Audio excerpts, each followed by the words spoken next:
So welcome all the people that we cannot. It's a bit for us. It's a bit strange because we really.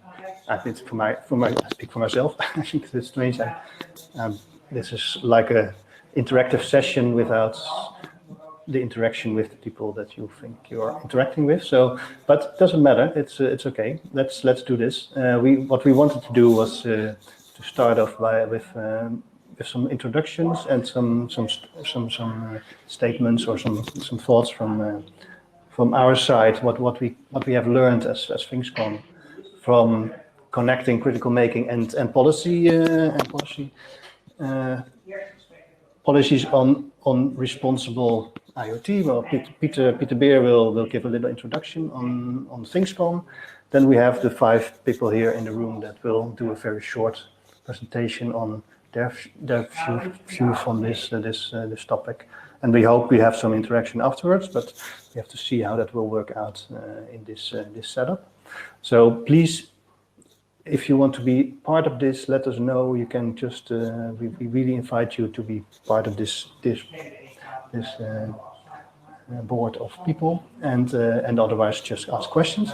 So shall I give you the word, Peter, and I try to click a little bit when that makes sense?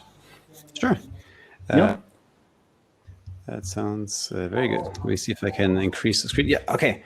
So just a few words from ThingsCon. I'm Peter Beer, together with Simon. I'm one of the co-founders of the original ThingsCon. Andrea and Iskander and Lona all joined pretty soon after us. ThingsCon is, if you would just click, is an initiative where we try to explore and promote the development of fair and responsible and human-centric technologies. We come from an IoT background. We basically want to see how can we make these things more fair, more responsible. How can we produce less Internet of shit and more Internet of things that actually serves humans and society. We do this by working with practitioners mostly by providing a space for discussion. And some other stuff. We started Iskander, if you would flip over. We started this 6 years ago, a little over 6 years ago in Berlin as an event where we just, there were no events that were aimed at industrial IoT or at makers, and we wanted to find something for all the people in between who worked in that space, all the designers, developers, entrepreneurs, but didn't have a place to just exchange what works and what didn't work. I could just flip again. The same year, Amsterdam also started hosting ThingsCon events where, Amsterdam and Rotterdam are still where today we have our strongest community, where we still have annual events. This year maybe more remote than usual, but generally speaking, Amsterdam is one of our hotspots. And, we try to do a number of things outside of events too, like events are the social kind of backbone of our community, but we try to do other stuff on the side as well. Some initiatives, just to name a few, are the Trustable technology mark. It's kind of, if you flip, an initiative that we developed with some support from Mozilla Foundation to do a consumer trust mark for Internet of Things or for connected devices. And I'll be speaking a little bit about this later. We also, if you were to flip again, published an annual report called the State of Responsible Iot, or we jokingly call it the Riot Report, where we invite experts to contribute essays about what's been going on in and around responsible IoT and other related technologies and design issues. We're just working. Andreas has the lead on this. We're just working on the current issue now, and we hope to have it ready by November, probably early December. Then, of course, we have the events that we usually have towards the end of the year. This year, it's in early December, where we gather a few hundred people from all walks of life and all walks of like IoT design and related fields to really get together and work on workshops and increase in knowledge, but also exchange what works, what doesn't work, learning, a little bit of crying on each other's shoulder, just generally speaking, trying to lift the overall debate and to see how people in their day-to-day work can make better decisions and really have a positive impact. We do this, like last year, we had if I look at this, 6 events in Berlin, Rotterdam, Amsterdam, and in Denver. This year we also had a few. It's a weird year, but we still had some events, and we have some more coming up. Specifically this year, we've shot out we're going to do probably a week-long festival remotely. We're trying to figure out right now how to best do this. So it's good that we get to practice with Hopin a little bit. There might be more platforms, more tools, more other stuff. But generally speaking, we try to just like keep a, have a global footprint, but clearly our community is like based most strongly in Europe. And we try to be not tied to one country. We try to really have a at least European international approach to the way we interact. And on that note, I think I can already hand back to Iskander, right? Yeah.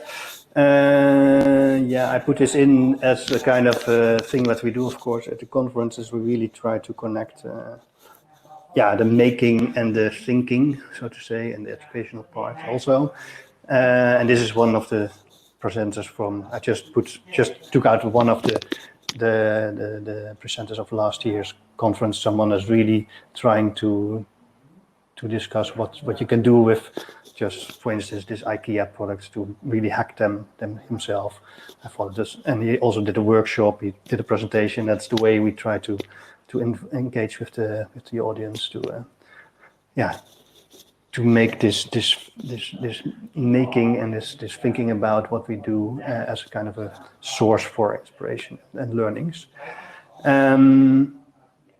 So what we want to do now is to give the floor to these 5 people, and just share some of their specific backgrounds to how this connects and what I think about this topic. So the order is not right here, so that's it's a little bit of a surprise. But we start with Andrea, then we have Simon, I think, by heart. Then we do Peter and myself and Lorna. So, but it will guide itself. So let's start with Andrea. If anyone, I cannot see my screen, and if anyone is interacting, so let me know if there's anyone that wants to add a question or something. Just pop in. It's really experimenting with this hop in.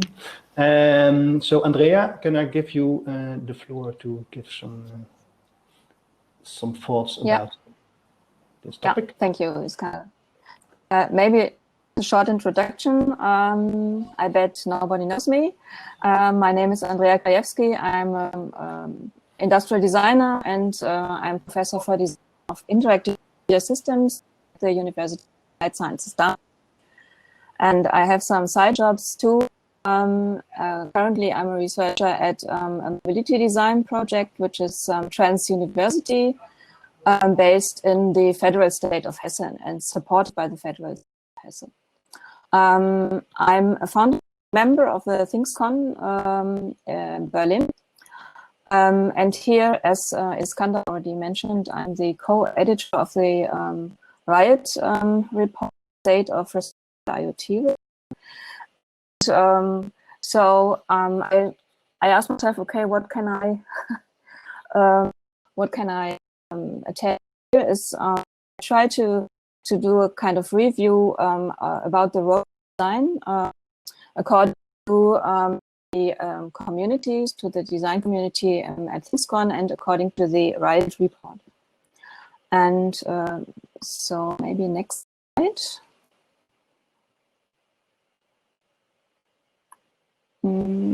Iskander, I don't know. Can you please change the slide?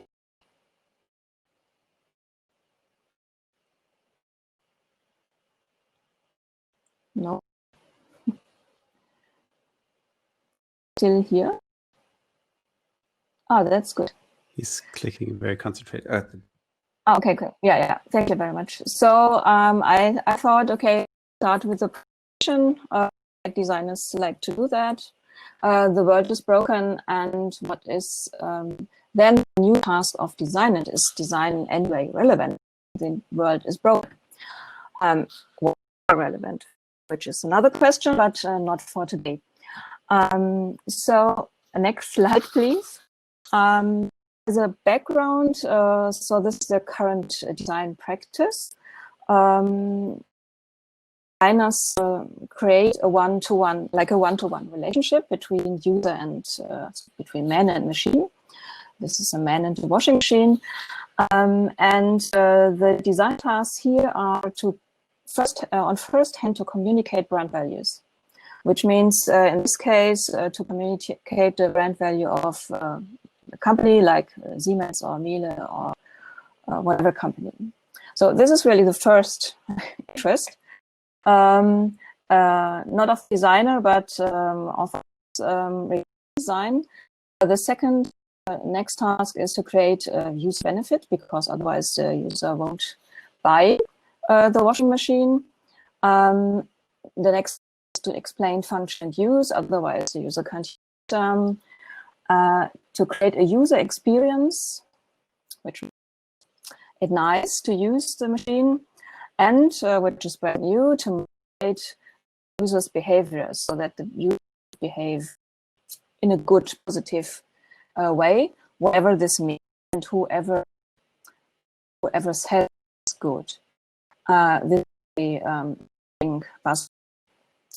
and this all is done in a centered design process. Users tend to think they are advocate of,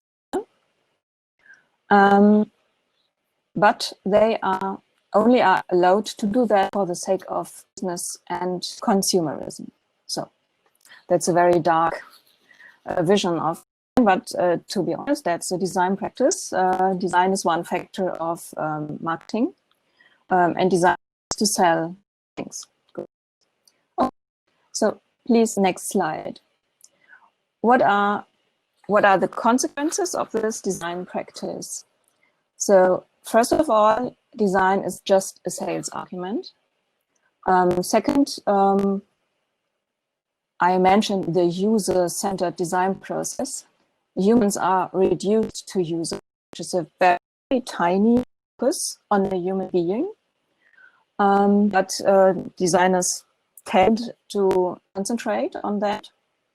And because design should motivate users' behavior to act right, users are patronized, so they are nudged. And the last consequence of this user-centered design is that the consumer, the human being, expects everything to be designed around him or herself. So this means design promotes egoism. Picture.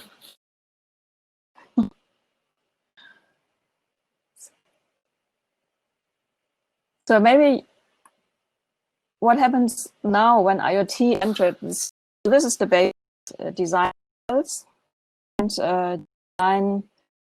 design nudged the to be an authentic child. What happens when IoT enters the scene and the market? So first of all, we no longer have a one-to-one relationship to be designed between user and product. So there's no relationship between me and machine, for instance. Instead, there is maybe a relationship between me and my smart home. So there is a bigger scenario to be designed. And the second is that IoT broke the principle of the user as an operator. So instead, me operating the washing machine, I have, for instance, me in my smart home. So instead of one product, we have a bunch of products networked to each other, observing the user and exchanging the observed data. So the question is, how can we face that paradigm shift from user to person cared for? And from designing a product a user can rely on to a system a user can understand, deal with, and trust. And so this is a kind of excerpt of the findings of our ThingsCon research colleague. So the design task should be create an awareness of the which the designed interface is embedded. Not only the interface is embedded, the human being is embedded as well. The second task is to communicate openly the interrelationships between all actors being a part of this system, which means, for instance, companies are actors as well, not only the product, the sensors, but companies as well. Another design task is to design interfaces as personal, fluent access points to systems. This relies a little bit to Heather Wills's fluid assemblages. And the next design task is to create alternatives and services. So when you live in a system, you should not be fixed and trapped in the system. There should be other ways, manifold ways to operate the system or to live in a system. Another design task is to create the benefit for all actors. As I said before, design is designed for one, the imaginary one user, but there might be other actors living in this system. So I'm designing a car, for instance. It doesn't have anything to do with IoT so far. When I'm designing a car, I design for the car driver, for the person who buys the car. But there are all other persons being affected by the car, like bicycle drivers or pedestrians or that live in crowded cities, for instance. So the new task is to care for all in the connected system. The next, to explain the consequences of product use and disposal. I hope this this would substitute for the user experience, for the user experience. Better think of, okay, what is the production for society, for environment, and what does use mean and what does the disposal mean? And the last design task is to return responsibility to the user. So not to wrap the user in a nice experience, to nudge the user to do the right thing, and to make him, to assure him that whenever he, if he ever bought this product, he will do the right thing. This would mean that the user stops thinking. And I think that the new design task is to make the user aware of his or her responsibility, the whole system. And this we might want to call a humanity-centered design process instead of a user-centered design process. Next slide, please. To sum up, I see design as a strategic tool to simulate alternatives. I'm not stupid. Designers often say that everything starts with their idea, but that's not true. And design does not have to change, but only the mission of design should change. So I see it as a profession that is visionary, questioning, and able to explain and think. So it has the potential to suggest alternative futures, and by showing them not only theory, can refine complex processes, and then let the people try out, decide if they want this this future and this system or not. Thank you. Sorry that it's so compressed and compact, everything, but I only had around about 5 minutes or so. Yeah. No, thank you very much. I think it's a nice kickoff of this this thinking. So I don't know if there are any questions already, and otherwise we will go to the next few points, so to say. Let me see, and that's by Simon. I don't see any questions here, so no. Simon? Yes, can you hear me? Yes, I can. That's promising. Great. Yeah, thanks a lot. I also try to keep it very short, given the time that we have. So yeah, I'm Simon, also part of the co-founder crew of ThingsCon. Besides doing ThingsCon, since, as Peter already mentioned, a couple of years, I'm also working at the Hybrid City Lab. That's a public and urban design studio based here in Berlin. And we basically do foresight and kind of co-design cities and public places, physical and analog public places, which already brings me to the topic, which basically has a lot to do with those new places that we are now looking at and living in. Yes, you can forward a slide, please. Thank you. For today's session, I also asked myself what are the things that we are, or that I personally am looking at and thinking about, and thinking back a little bit about the discourse that as I observed it over the last years, I figured it makes sense to kind of briefly map where I feel we are standing these days. Because to me, there has a little bit been of something like a curve of how we talked about ethics and good things and good tech over the past, say, maybe, 6 to maybe 10 years or so. I figured to share some of these thoughts, hopefully also not too dark, as Andrea also mentioned, but I think it also makes sense to kind of take a little bit stock of where we're standing. So given the constraints, I kind of limited to, of course, 3 simple steps. So please, Iskander, if you, thank you.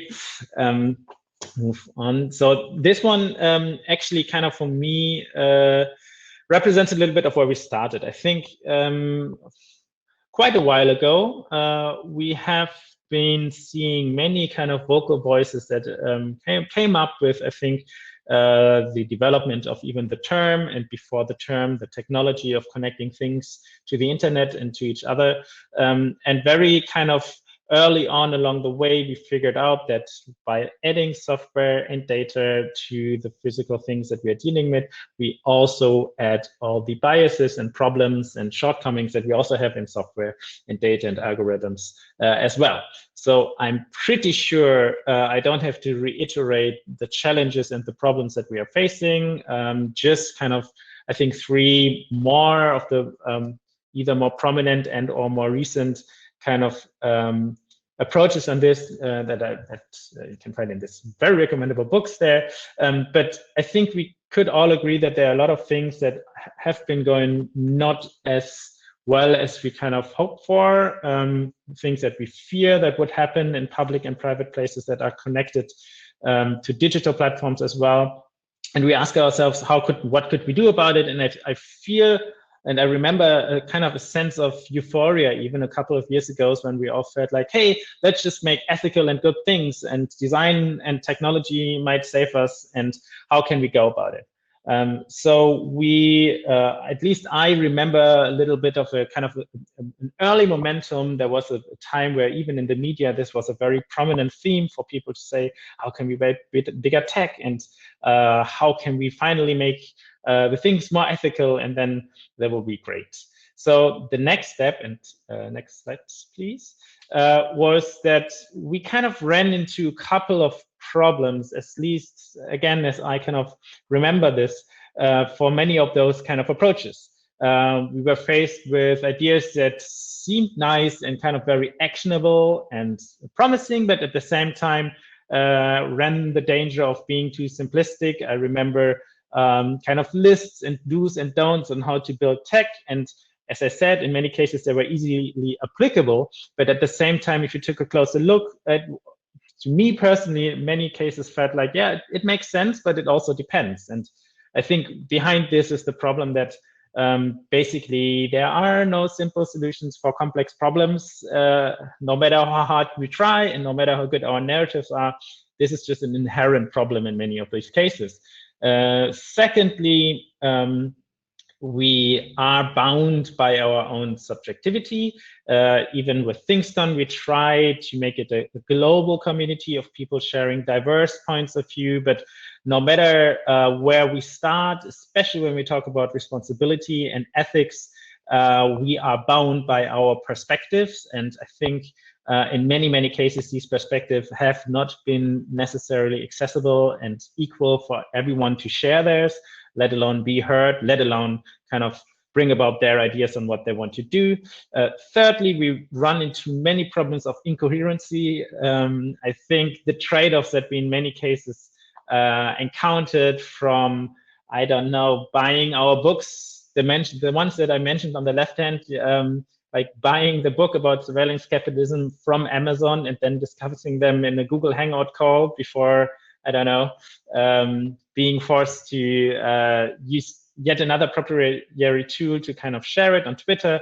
I think it's kind of pointing us to, we are basically in a very systemic scenario where it's very hard to point to this one thing and say, this is the one way to go. This is the one kind of thing to look at, or the one problem that we have. So it feels a little bit, and hence the title, it feels a little bit like a little bit of a disenchantment of many of the problems that we wanted to tackle. But of course, there's a third and hopefully a little bit more bright learning and step that we would like to share. Yes, Iskander, please, the final, thank you. So what to do with this would, of course, be the question.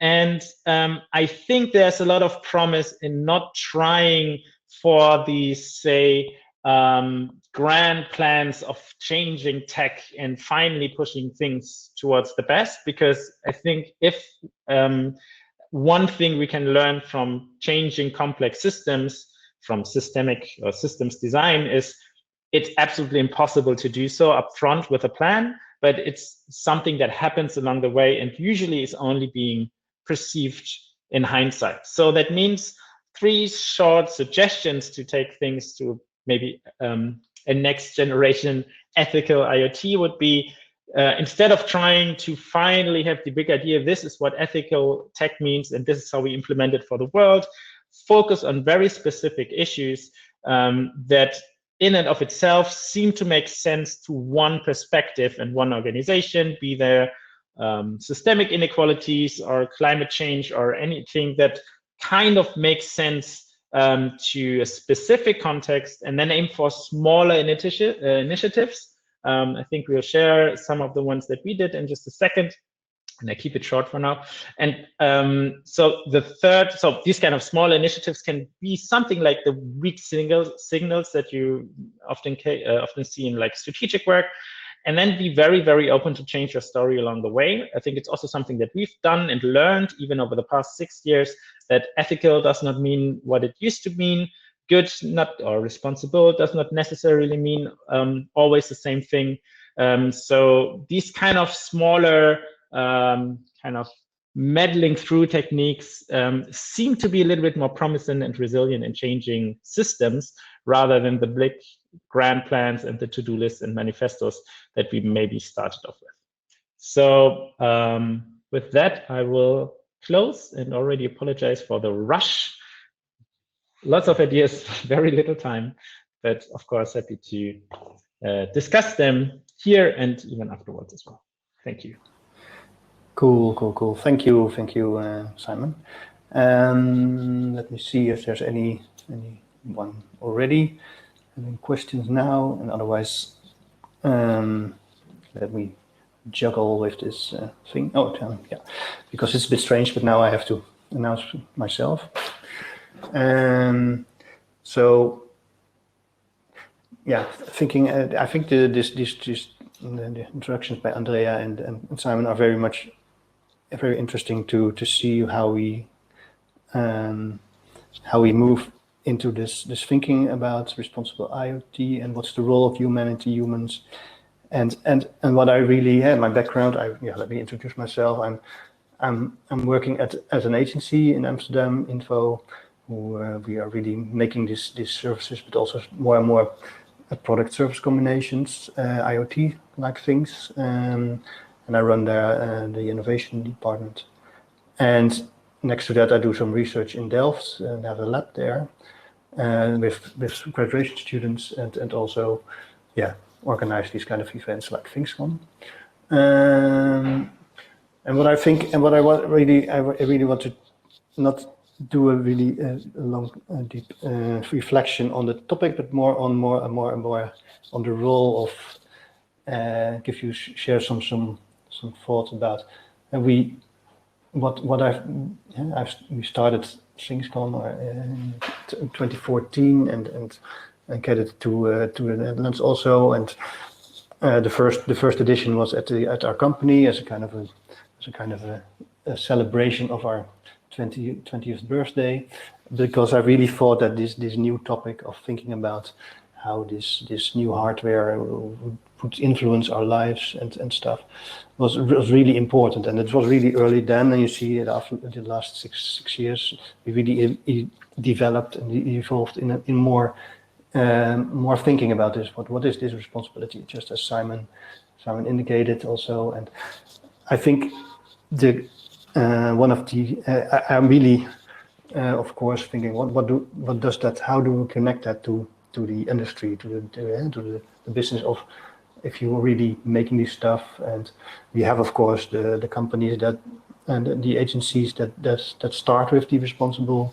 IoT, or with the thinking about it and doing this concepting around it, but also companies like us, like Info, where we work for years now for clients, and we really want to involve. I think it's really important also to involve this kind of thinking in our processes.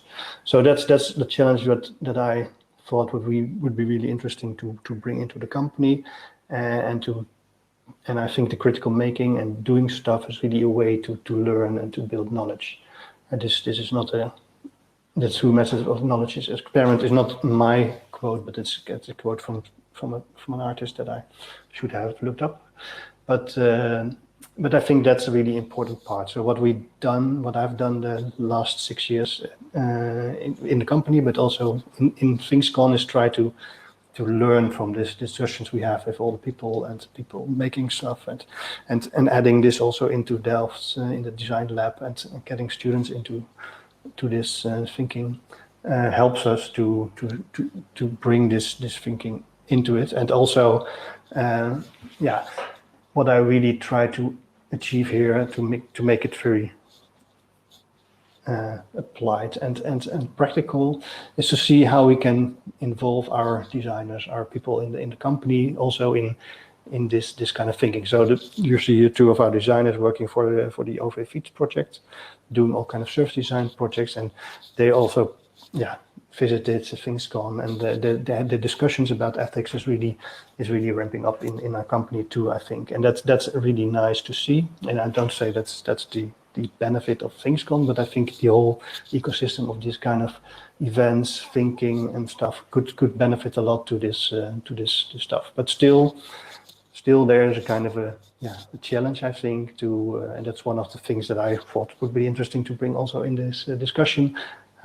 We talk a lot about policy, we talk about what we want to achieve in responsibility, but how do we connect this to the daily practice? And really, I think this is also what we in ThingsCon see, that we really want to connect the practitioners with the thinking, with the academics, but also bring it really in practice. And there's a continuous challenge that I think is really interesting to look into that. And that's the thing that I want to share with you. So I think with that, I really like to hand it over to Peter. I think because we have done some we try to make some tooling here and to do some stuff here in this thinking. So maybe Peter can tell us a bit about that.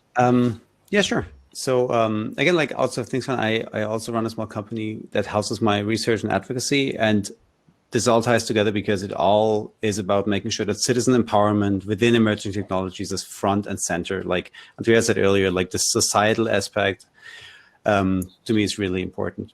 The last couple of years, we've been having this initiative with some support from Mozilla Foundation called the Trustable Technology Mark. If you could just jump to that slide, Iskander, where we essentially try to empower consumers to make better informed decisions around which consumer products they invite into their homes, because IoT, consumer IoT, is often just black boxes, and we simply don't know what's going on inside of it, right? And we need to know essentially, what does this thing do? Does it do what we expect it to do? Does it do something we wouldn't expect it to do? Is a thing made using trustworthy processes, and is the organization that makes it, generally speaking, trustworthy, right? These are not easy to find out, but there are mechanisms to do that. Like, and we found some indicators of what makes the thing trustable. Do they have good privacy data practices? Is it transparent? Is it secure? Is it resilient? Is it open? Because one thing that we really found in our research is that there's way too much focus in policy circles, but also in company circles, too much focus on increasing trust. And really, we don't need to increase trust. We need to increase trustworthiness. And that makes all the difference, right? Because theoretically, there's a lot of demand for this. Consumer want to know what's going on, but it's really hard to pull that off, because you need a really trust label, a strong organization that can handle all these things. But also you need a massive reach. So we essentially have not been able to pull off that trust mark to gain traction, but we figured there's a lot of that is relevant for the smart city debate, because what's problematic in the consumer space, where we actively opt in, we decide to get that gadget. This is exponentially more problematic in public space, where we cannot to work for everybody.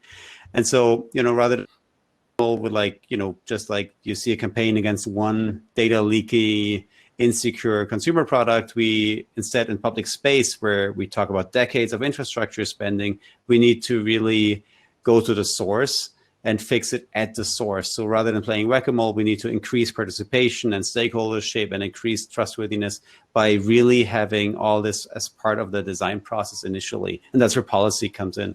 So that's where my attention is focused these days, and where we see a lot of interest from policy people, right? And we strongly encourage policy folks to get in touch, because there's a lot to be learned from this research for the smart city debate, and to make sure that smart cities are not just trusted, but trustworthy.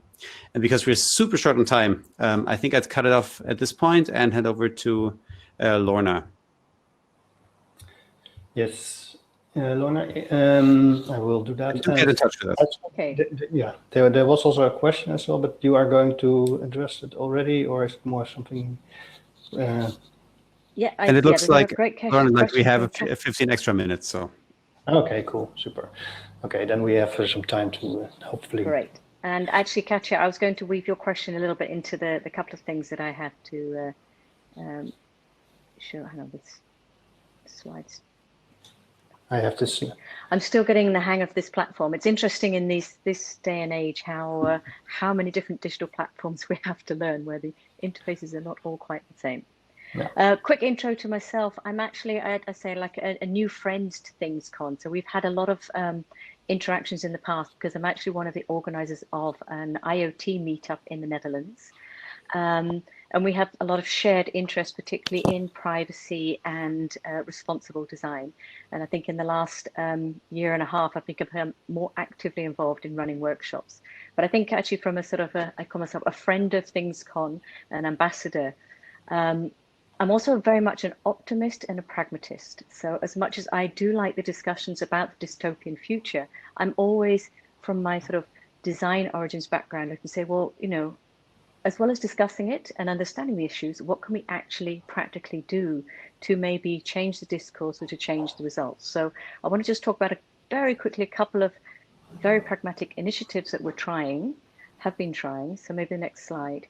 So the first one was actually on invitation of ThingsCon. So joined in the conference last year with an unconference workshop And the idea actually, which is why I have to say this platform very strange, because I'm so much more used to being very actively engaged with the audience in the discussions. I'm hoping some more questions will come up, as well as the one we've already seen from Katja. But the workshop last year, that was really actually starting to open up the discussion about, well, a lot of the time we talk about the technology.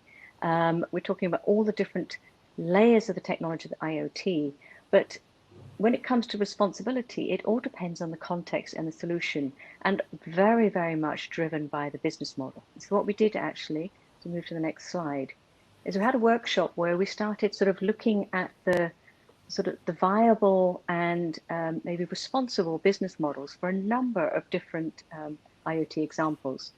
So you see on the left-hand side, I mean, there's so many different examples of IoT products that have come out on the market. A lot of these, interestingly, have gone bankrupt because they didn't seem to have a strong enough business case. But what we're also seeing is a discussion, particularly to see with the a lot of the books warning us about the algorithms and the data and the surveillance capitalism, is that there are underlying business models that are maybe not transparent to the users, that are very, very profitable, but are they responsible? And so we raised that question in the workshop. And again, I think I'm bringing in the question from Katja, you were saying, I mean, one of the responsible things is about the life cycle of the product. I mean, anybody who knows me, if you mention smart fridge to me, then, you know, I will actually get quite upset, as this is one of the examples that's always been used by the media, for example, to explain to us what the value of IoT will be. At the last 10, 15 years, it's been the smart fridge. But then there's always the question about, you know, the fridges that many people have. In fact, a lot of appliances, they have maybe 10, 15, 20 years life cycle. But we're seeing a lot of our products that have platforms and software, you know, they're actually designed deliberately to sort of start decaying after about 2-3 years, where the software is actually slowing it down so that you'll be prompted to buy a new product. So there's a very interesting responsible question there. So thank you for bringing that up, Katja. So inspired by the workshop in the session last year, we actually planned a great seminar in June this year, not knowing, of course, that actually physical meetings would, from March, be cancelled. So we put that on hold, but then realizing that we didn't want to wait another year to keep the discussion going. You can move on to the next slide. We clubbed together to start an online initiative. And I don't know if anybody in the audience is familiar with Miro, but we actually started working in a collaborative space, which turned out to be actually quite a good alternative for not being able to meet in the physical space together. We had a pilot workshop in August, and we're actually running a number of workshops in the coming months. So starting first one this week, and then another couple right up until December, where we're hoping for another seminar. And here it's like digging deeper into building more responsible technology business. We see the business angle coming in there more. Next slide. Just give a little bit of an insight into the message. Insight into the topics that we're doing here. I don't know how well you can see this. Oh, very difficult to read. So basically, had a number of steps. Move on to the next slide. So we're asking a number of questions. So first of all, and I think we're hearing from the people here as well, it's a great challenge actually to understand, well, what do we mean when we're talking about responsible? What do we mean when we're talking about ethical? And what we did was collected quite a number of different frameworks that are already out there. And actually, there was one very good framework that is actually combined a lot of frameworks, for example, for AI, but also looking at ThingsCon, trust framework, looking at identity frameworks, looking at human development frameworks. So all the different frameworks, and started to dig deep into those and say, well, these are wonderful ideas, but what should they mean in practice? And then the next step, what we did is very quickly said, well, let's just take a couple of products and services that are out there, and let's see if we can apply a number of these ethical frameworks to that product. How does it actually map in the real world? And where is that line between responsible and irresponsible? Recognizing, of course, that there's maybe not one black and white line, but actually it's a gray area, depending on what the solution is and depending on what the business case is. And the last step, we also raised the question is, could we actually then, based on insights really in the real world, design and products and solutions on the market now, develop a toolkit that could have avoided some of the problems that we're seeing arising? Could the developers, for example, already have been guided into insights that they did not have the right security coverage, for example, for their products? That's one of the biggest issues you see of IoT, which is irresponsible, negligent security. Could there also be insights or questions about the business model? If your business model is about data scraping, about pushing advertising, what kind of rating would you get? And is there maybe an alternative business model to make sure that your product doesn't go bankrupt, but still is responsible? So a lot of questions like this, and no answers to date at all, but also just a desire to say, can we go from this abstract understanding of responsibility and ethics, which of course is very context and culturally based, through to actually applying it to products and solutions and services that are on the market, but also in development? And then could the technology itself develop a toolkit for auditing, a toolkit that consumers could maybe use to actually see, if I'm buying this product, is it actually secretly taking my personal data? Is it actually irresponsible? Have I actually hosted a botnet that I'm not aware of? So the last slide, I think. This one. Yeah. And then just some of the questions. What is responsible? Where where should the responsibility lie? And I think it was very interesting. Andrea said in the beginning, maybe we should also have more responsibility lying with the users themselves. I would raise questions that, if we're going to ask them to be more responsible, then they should at least have some ability to see what's happening. But how might technology then support that in validating, also in developing the applications and auditing of good practices? Cool. Thanks. And I'll share the link of the meetup for anybody who would like to join us on that journey, which is currently in progress. Yeah. Super. So I think we have a microphone request. Should I try to see what happens when we hit that button? And Rita, this will hopefully get you on the mic. Yes, so should we just good to say that anybody, please, if you have a question, do ask for the mic. You can actually talk, or you can type if you feel more comfortable with that. Yeah, I think. Did you hit the button? I hit the plus button, which seemed to be the right one. Narita, can you send that request again, or did you pull that back on purpose? I hope I didn't just click you away accidentally. There was no way to practice this in the back end. I'm sorry.